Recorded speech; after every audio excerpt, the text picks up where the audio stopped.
But you did, hear me out, Ed. You did the appointment to have the driver appear to represent you. You get it? Mm-hmm. We could have went ourselves to represent us. We could Mm-hmm. have hired an attorney to go to represent us. Mm-hmm. We made a decision to have the driver represent us, and he didn't, right? Mm-hmm. So, how do you solve that in the problem? Never trust a driver to represent the company on a ticket the company got. Because if the driver doesn't show up or misrepresents us, we're the ones with the ticket because it's ours. I hate to say it, but we should have hired an attorney and not trusted him. Mm-hmm. Turning costs more than the cost of the ticket, so it's easier to pay Correct. it. No, I was talking with several CDL consults and other guys. Is I can't remember name now, Well, but they said they refused. They said they cannot help us regarding yep. this one So, situation. So. yep. So, what I'm saying is if an attorney didn't want to help you, then you got to Mm-hmm. keep trying to find someone who can or go on your own. If we make a decision to have the driver represent us and he shows up and does a good job, well, then it worked Mm-hmm. out, right? Mm-hmm. But if we trust a driver to show up and he doesn't, that's no different than us not showing up, right? Yes, I understand, but It's owner and would it's like only that the because driver. we I mean, the whole situation's unfortunate. It would be nice if a driver who caused the problem in the first place would stand up and take responsibility for what he did. And then if he says he's going to go and appear on our behalf, well, God damn it, show up, right? But he didn't. And then whose ticket was it? It wasn't his. That's why we got the fine because it wasn't his ticket. It was ours. Because I was asking to open the second hearing, but they also said that we will not do that. What do you mean a second hearing? After he no showed, you were Yes, trying I to. would like to maybe I would like to participate maybe in this Yeah. hearing And because now they're probably saying you had your chance, right? no, we say that I cannot do that. Well, I They say would, that the decision was approved, that we need to pay first of all this yeah. What I'm 1,000 saying to is, con. if you would have shown up instead of the driver, they would have listened to you. It's not that you were forbidden from showing up and representing the company. It's just that you made a decision to have him show up and he didn't.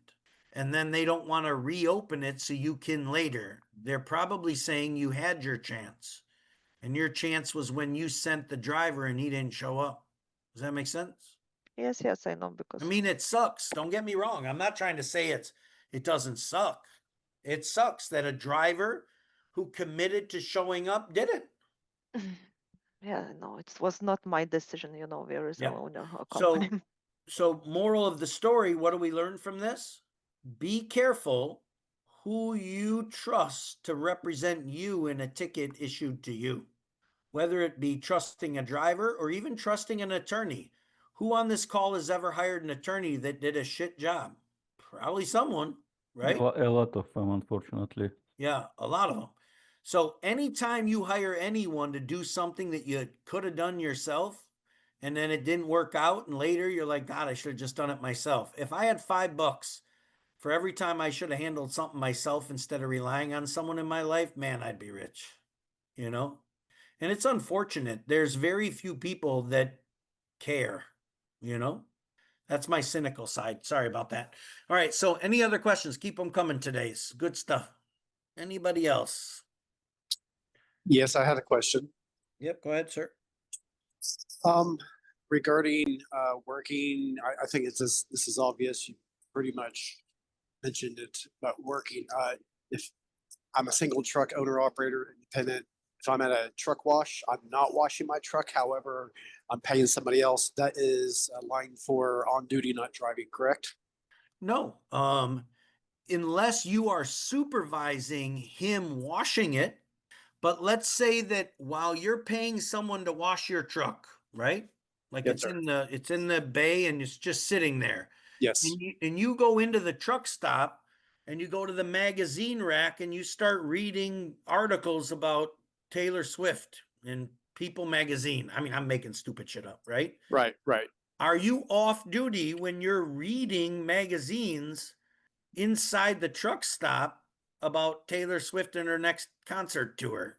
Yeah, Yes, you're off duty. If you're attending to the guy who's washing your truck, then you're attending to the servicing of your truck. Him washing it is no different than a mechanic fixing it. You get it? yes, sir. Let's say you go to a truck stop and you have a bad tire, and you go to the TA and you're like, hey, I need you to replace this tire. Oh, it's going to be an hour and a half. It's going to take an hour and a half. And you go inside the truck stop and there's a movie that just started and it's an hour and 27 minutes long, right?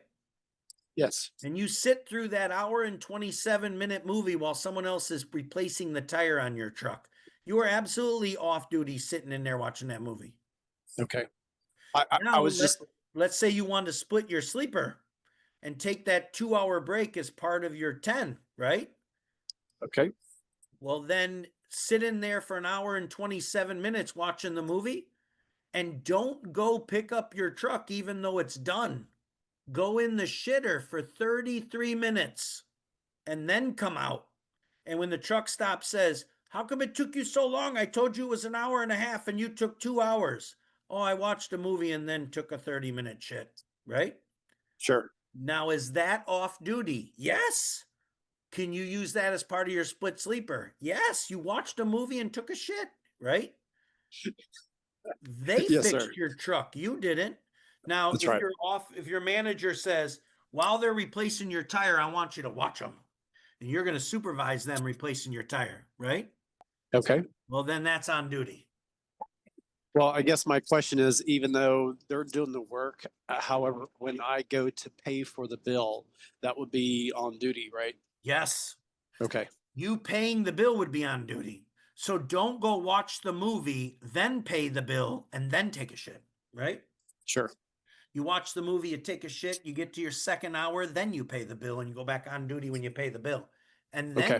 then you just extend that 2 hours that you were there. If you did a split sleeper, meaning you took sleeper berth the night before or the next night in your 10-hour break, that 2 hours won't hurt your 14. You get it? Yes, sir.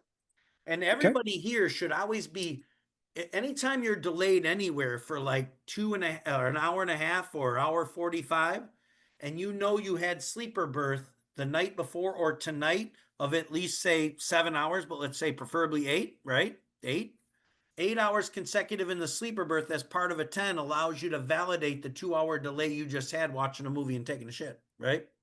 Okay, And then that doesn't hurt your 14. So can you start, hear me out, if last night you did 8 in the sleeper in a row at a truck stop and you start your day at 6 a.m., you normally think your day is done at 8 p.m. But in the middle of the day, you watched a movie and took a long dump. Can you now finish at 10 p.m.? Yes. Your 6 a.m. to 8 p.m. 14-hour day is now 6 a.m. to 10